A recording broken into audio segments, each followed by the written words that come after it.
जनसंवाद खबर में आपका स्वागत। घोसी बाजार में बाइक दुर्घटना में युवक हुआ घायल, विशेष इलाज हेतु जहानाबाद सदर अस्पताल हुआ रेफर।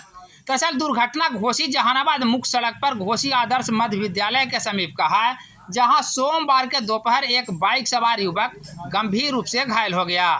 घायल युवक को ग्रामीणों ने इलाज को लेकर घोसी पीएचसी में भर्ती कराया, जहां से चिकित्सक ने विशेष इलाज हेतु जहानाबाद सदर अस्पताल रेफर कर दिया।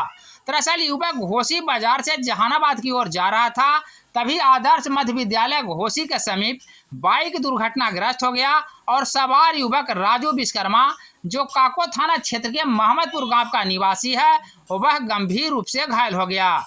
इस सिलसिले में ग्रामीणों ने दुर्घटना की सूचना घायल युवक के परिजनों को दे दी है।